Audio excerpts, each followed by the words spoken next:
हिला कविता आवडली नाहीये का? ही का बोलत नाहीये? तुला कविता आवडली नाही का? तुमच्या कंपनीचा टर्नओव्हर किती आहे? व्हॉट? कंपनीचा टर्नओव्हर 50 करोड. 50 करोड. चंदनला 7 जन्म लागतील एवढे पैसे कमवायला. माझं डिसिजन अगदी करेक्ट आहे. शिवा, तुला इतकी आवडली कविता? हाँ मो भारी है। शिवा, तेको सच में पसंद आई इतनी कविता? हाँ मो नाही, तू इतक्या फील मध्ये म्हणत होतीस जसं काही तुझ्याचसाठी ही कविता. असं काही नाहीये. माझ्यासाठी कोण करेल कविता? आणि तुम्ही काही बोलता, तुमचं ना भलतंच काहीतरी असतं. उद्या उठून एखादं मी गाणं ऐकलं तर म्हणाल ही डान्स पण करते, गाणं पण गाते.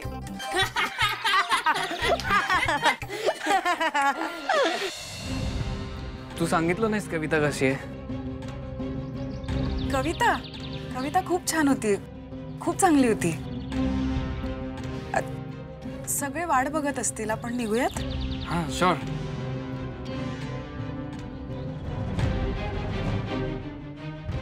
हिला खरंच कविता आवडली ना? कोणीतरी कविता लिहिली आहे. वो भी इतने अच्छे मूड में. काय ग शिवा? ए तुम्ही ना नाही.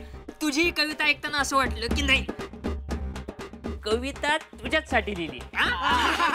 तुम्ही पागल आहात का रे? अरे एखाद्याने एवढे खऱ्या फिलिंगने कविता केली, ती फक्त मी वाचून दाखवली. तुम्ही ना फालतूचे अर्थ घेऊ नका, आधीच सांगते. मेरी प्यारी शिवा, मेरी प्यारी शिवा, तेरे प्रेम की नैया बीच भंवर में गुड़गुड़ गोते खाए. इसे पार लगा दे, इसे पार लगा दे, इसे पार लगा दे. अजी, आता साखरपुडा झालाय, त्यामुळे लग्नाच्या तयारीला लागूया. वय वय. अहो, तुमच्यासारखी देव माणसं मिळाली आहेत आम्हासनी. माझ्या लेकीचं मोठं नशीब आहे बघा. आणखीन काय पाहिजे? आजी, खरं तर आमचं नशीब चांगलं म्हणून दिव्यासारखी मुलगी आता आम्हाला सून म्हणून मिळायची. खरंय, या नात्यामुळे आम्ही खूप खुश आहोत. चला, आम्ही आता रजा घेतो. बरं, या.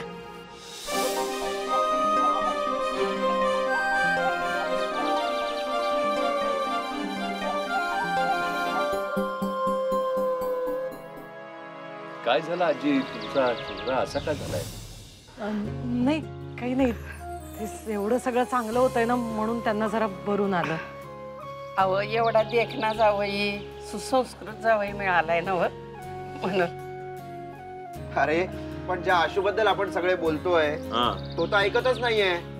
आशू, अरे आशू, आज तू घरी येणार आहेस का इथेच राहणार आहेस?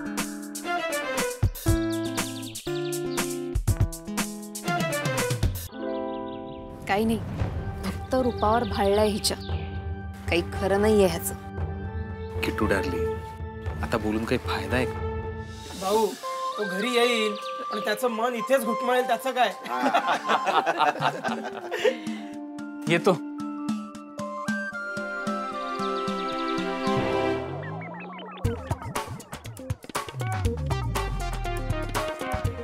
मी जातो.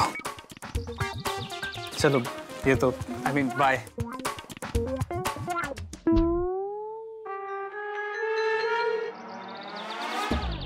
चला, येतो आम्ही. काळजी घ्या.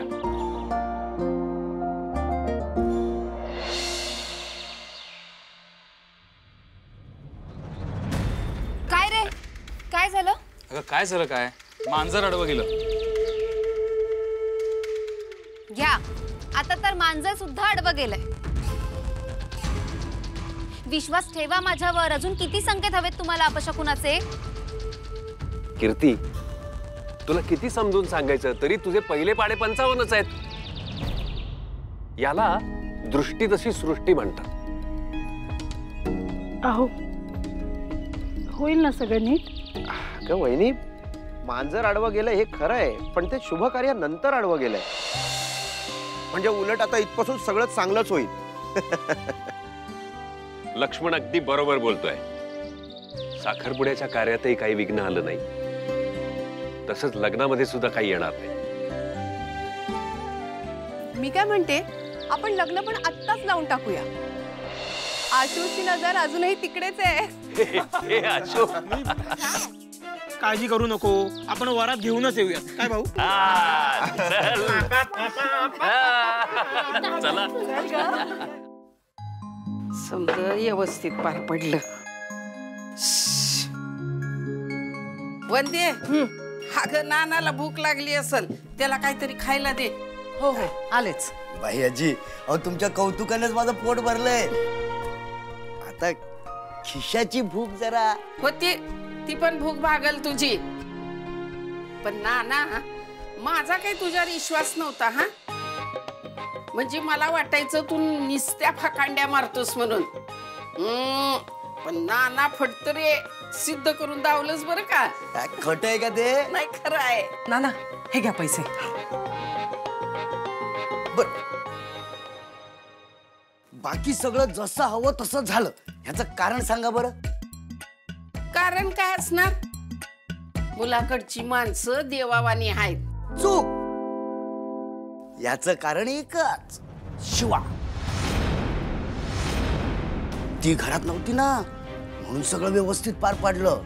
नाना, काहीतरी काय बोलतोय सरा? अडथळा होती म्हण. भनभनीच्या लग्नात अडथळा होती वैर. आजपातूर माझ्या शिवानं भनीसाठी किती केलंय. मन भन अडथळा झाली. आता ती अडचण वाटायला लागली होय ग तुम्हासनी. हो आई, तिचं वागणंच अडचणीत टाकणार आहे. आजवर काय कमी अनुभव आलाय आपल्याला? म्हणते म्हणून म्हणतो, लग्नात पण शिवा नसेल ना तर बरं होईल. वंदे, तुला सांगून ठेवती, हा त्याच्या हाला हा मिळू नगस तू. त्यो सांगतो आणि तू ऐकतीस काय? अहो आई, काय चुकीचं बोलतायत ते? वंदे, अगं आई आहेस ना ग तू तिची, आणि तू हे असं बोलतीस वय का? अहो आई, म्हणूनच काळजावर दगड ठेवून मला हे असं वागावं लागतंय. दोन पैकी निदान एका मुलीचं तरी भलं झालेलं मला माझ्या डोळ्यांनी बघू दे. आता दिव्याच्या लग्नात शिवानीची अडचण नको. तू असं का धरून चाललीस? का शिवा गोंधळ घालील म्हणून? अहो मग दुसरं काय होणार आहे आई? अहो आई, फक्त मला माहितीये या सगळ्याचा मला किती त्रास होतोय ते. हो काय परिस्थिती आहे आपली. ती लोक आली तेव्हा ना धड आपल्या घरात फॅन ना लाईट ना काही, पण तरीही त्यांनी मोठ्या मनाने सगळं सांभाळून घेतलं. हो आई, आपल्या नशिबाने एवढं चांगलं स्थळ आपल्याला मिळालं. आता दिव्याच्या लग्नात पुन्हा शिवानीमुळे काही झालं तर? काही झालं ना तरी हे लग्न व्यवस्थितच पार पडायला हवं.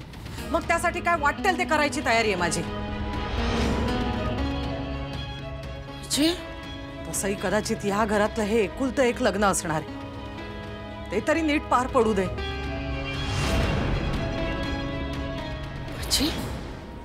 तू शिवाचं लगीनच लावून देणार नाहीस? हो आई, माझी खूप इच्छा असेल, पण तिला करायचंय का लग्न? तिचं वागणं, राहणं, बोलणं हे सगळं बघितल्यावर कोण तिला स्वतःच्या घरची सून म्हणून स्वीकारणार आहे? आणि त्यांचं जाऊच दे, मुळात तिला करायचंय का लग्न की फक्त हे असं पुरुषांसारखं मिरवायचंय? नाही, मी खरं सांगू का, म्हणजे मला तर असं वाटतं ना, ह्यासाठी तिचा जन्मच नाही झाला. तिचा जन्म ना फक्त माझ्या डोक्याला ताप देण्यासाठी झालाय. आयुष्यभरासाठी ओझ झाली ही पोरगी.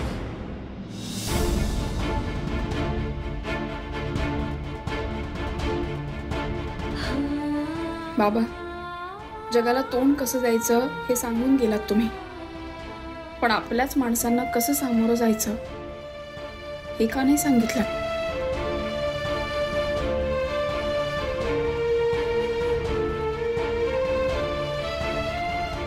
आई आहेस ना तू तिची? कसं बोललं होतं तुला हे समजा ग वंदे? आई म्हणूनच बोलतेय मी. आई, मुलींची काळजीच आईचं मन पोखरत असते. शिवानी आणि दिव्या दोघेही जीव आहे तो माझा. तुम्हाला माहितीये, गेली 12 वर्ष ना रोज मी विचार करते की ही पोरगी सकाळी उठून बाहेर येईल, मुलीसारखी दिसेल, मुलीसारखं वागेल, पण नाही, ही जशी आहे ना तशीच आहे, तिच्यात काहीच बदल नाही. उद्या काहीतरी होईल, उद्या काहीतरी होईल म्हणून मी किती दिवस आशा धरून बसायचं. शिवानीचं लग्न हातात देवाच्याच हातात.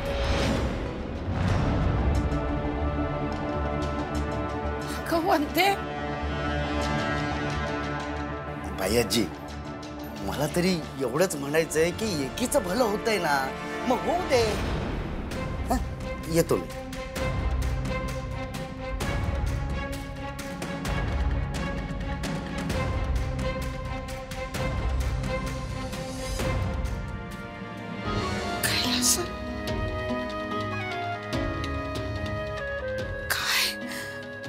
काय चाललंय हे समजा.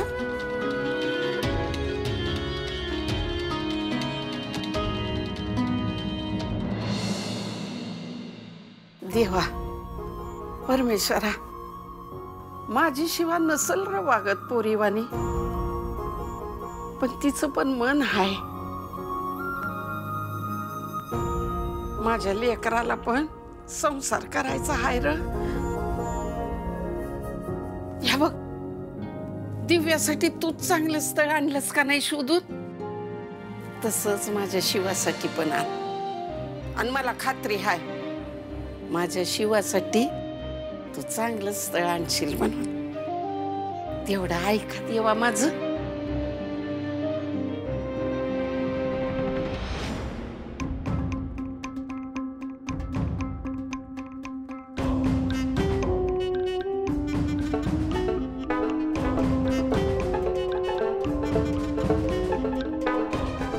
दार लाव ना, लाव ना.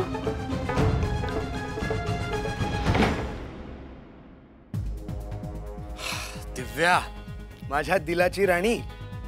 ऐकतीये, बोल. अगं आहेस कुठे तू? तुला किती कॉल केले मी, पण तू उचलतच नाहीयेस.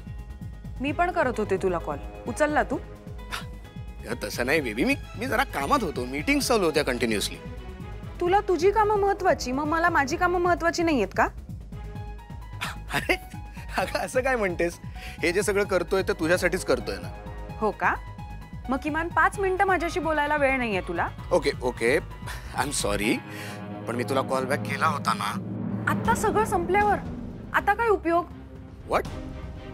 अगं असं काय म्हणतेस बेबी? सगळं संपलंय. म्हणजे? आपलं नातं संपलंय चंदन. यापुढे मला भेटायला येऊ नकोस आणि फोनही करू नकोस. अगं अगं दिव्या, असं काय म्हणते? फक्त फोन उशिरा केला. मला यापुढे काही ऐकायचं नाहीये. यानंतर आपला संबंध संपलाय. अरे दिव्या दिव्या, अगं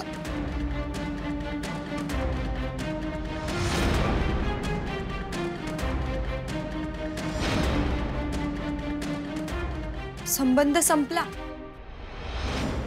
दिव्या, अगं तू त्याचा वापर करून घेतलास आणि आता सोडून देतेस त्याला? तुला माहिती नाहीये सुद्धा, मी कितीदा बोलले त्याला घरच्यांना घेऊन ये, तर त्यांनी आणायला नको का भेटायला? म्हणजे आशू फॅमिली सोबत आला होता म्हणून तू होकार देऊन टाकलास? हो, आणि त्याचा क्लास पण कळला ना मला. चंदनपेक्षा वरचाच आहे. पण दिव्या, उद्या जाऊन जर तुम्हाला एकमेकांविषयी काही वाटलं नाही आणि तुला चंदनची आठवण आली तर? का नाही वाटणार? बघितलं नाहीस आशू कसा वेडा झालाय माझ्या प्रेमात, कसा प्रेमाने बघत होता माझ्याकडे. आणि नाहीच काही वाटलं तर जाऊ आम्ही फिरायला. मॉलडीव्सला जाऊ, बालीला जाऊ, सिंगापूरला क्रूजवर जाऊ, पॅरिसला जाऊ, महागड्या रेस्टॉरंट्समध्ये डेटवर जाऊ. मग वाटेल आपोआप. अगं तू ऐकलं नाहीयेस का? ते म्हणतात ना, what loyalty can't bring money will. खरंच किती स्वार्थी आहेस ग तू दिव्या. मी नाही होऊ शकत तुझ्यासारखी. मी तुझी मैत्रीण आहे आणि यापुढेही राहील, पण मला तुझं हे वागणं पटत नाही. जेव्हा असा 3 लाखाचा हार तुझ्या गळ्यात पडेल ना, तेव्हा बोलू आपण. सध्या हा हार माझ्या नशिबात. जेव्हा तुझ्या नशिबाची वेळ येईल तेव्हा बघू आपण. तुझ्या नशिबात 3 लाखांचा हार येतो की नुसते काळे मणी.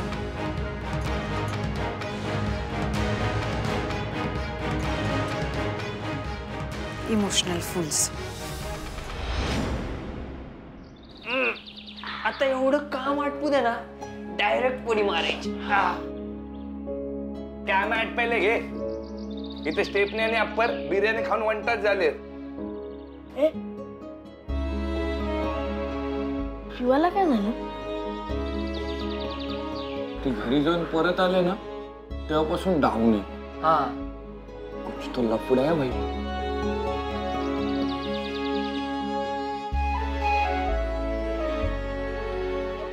शिवा काय झालं ग? काय प्रॉब्लेम झालाय का? दिव्याचं लग्न मोडलं काय? हे पॉझिटिव्ह बोल ना. बाजूला. मी काय सतत लग्न मोडते काय? आपल्या बहिणीचं सुख कशात असेल मला माहित नाही. ए सॉरी शिवा, आपल्याला तसं बोलायचं नव्हतं, पण तू अपसेट होते ना म्हणून विचारलं. हा पण शिवा सगळं ओके आहे ना? हा झाला साखरपुडा. सॉरी यार, मी तुमच्यावर ना उगाच. ए शिवा ठीक आहे का, प्रॉब्लेम नाही काय. हा ना. तुला काय झालं? आपल्याला कोणी काहीही बोललं ना तरी फरक नाही पडत. अंगावरचं धुळीसारखं सगळं उडवून लावतो आपण. पण माझी आईच. तू अजून तिथेच आहेस? मी तिथे गेले नंतर मला वाटलं सगळे आनंदाने गोष्टी सांगतील मला, सगळे खुश असतील. पण कसलं काय, आई भलतच बोलत होती. वेल्डिंग करताना पण एवढे चटके नाही बसले मला. आपण काय बोलली काकू? तिने लग्न ठरवलं हे मला नाही सांगितलं हे ठीक आहे. साखरपुडा झाला तेही मला नव्हतं माहिती, ते ठीक. तो मुलगा कोण आहे हे मला माहित नव्हतं, हे मला चाललं. पण माझी आई म्हणत होती माझा जन्मच तिला त्रास द्यायला झालाय. आयुष्यभराचं ओझं झालंय मी तिच्यावर.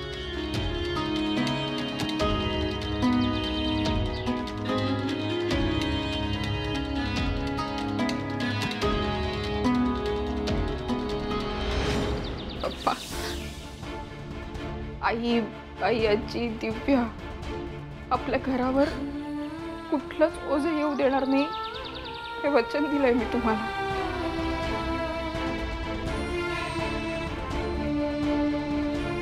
पण आज मीच ओझं होऊन बसले. काय करू? आईला जर मी आवडत नसेल तर विषयच मिटला. मी कोणालाच जगात आवडू नाही शकत. अगं शिवा असं काही नाहीये ग. तू जगात लय भारी आहेस. हा शिवा, आणि काकू रागाच्या भरात काहीतरी बोलून गेले असतील.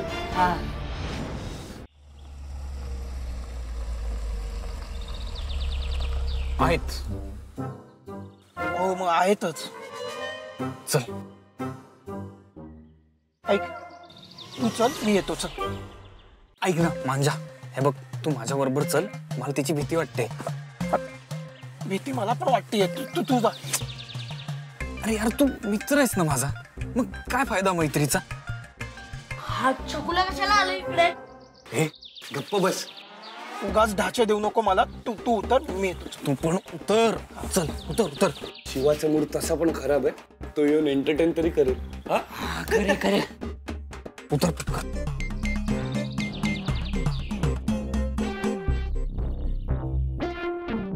काय?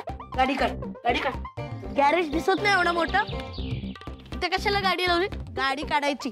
गॅरेज आहे ना, गॅरेज समोर गाडी नाही लावायची. काढ गाडी, पुढे नाही. आशू लवकर बोल, नाही तर हा टिंगू टायरची हवा काढे. हे टिंगू, शाळेत जा ना यार, आम्ही शिवाला भेटायला आलोय. तुझं काय? एक्सक्यूज मी, याला ताईंना भेटायचं होतं. आम्ही जाऊ का पुढे?